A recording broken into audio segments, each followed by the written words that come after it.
C'est la 3e édition de Livres dans la boucle, donc c'est chaque année un pari. Ça c'est important pour nous, de faire le pari de la curiosité et de faire en sorte que le meilleur de la rentrée littéraire soit le temps de 3 jours d'un week-end à Besançon pour des lectures, pour des rencontres, pour un dialogue permanent pendant 3 jours avec le public.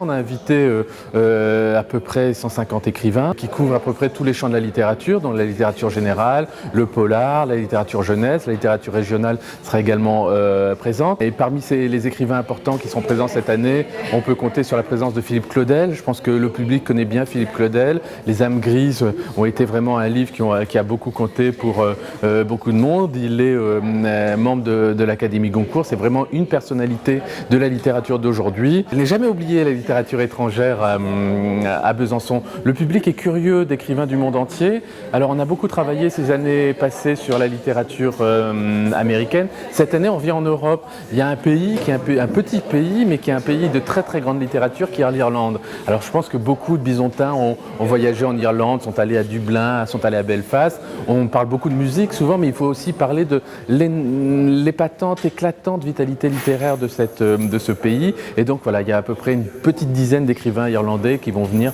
parler à la fois d'une tradition littéraire très ancrée. On connaît les légendes irlandaises et puis de la littérature d'aujourd'hui, celle qui s'invente entre Dublin, Cork, Belfast, voilà, qui sont des villes qui ont un univers et un imaginaire très très présent.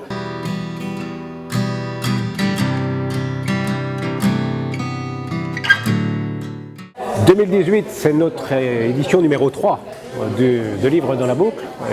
Donc c'est finalement déjà une jeune manifestation qui devient ancienne.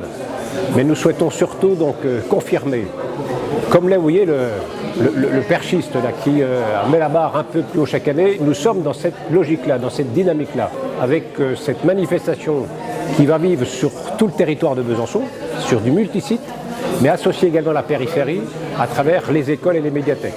Donc c'est ça que nous portons, la culture, la lecture pour tous, dans une grande manifestation d'image nationale. Bilan de 2017, donc nous en sommes fiers, 27 000 visiteurs, 200 auteurs qui étaient présents, donc un engouement et surtout ce qui caractérise sans doute cette manifestation, c'est l'esprit qui règne, donc de convivialité, de proximité. Ce partenariat dure depuis 3 ans, là où les livres dans la boucle ont redémarré en 2016. Donc notre contribution à la première année, c'était de mettre à disposition les anciens locaux du Monoprix.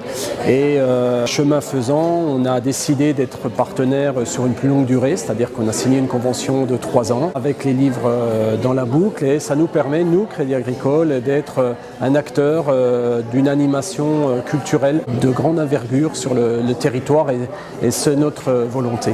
Nous aurons effectivement un stand comme chaque année où nous allons animer, aller au contact des visiteurs et de nos clients pour essayer de faire le lien entre justement l'accès à la culture et puis les valeurs du Crédit Agricole, d'engagement, de responsabilité, de proximité relationnelle avec les participants.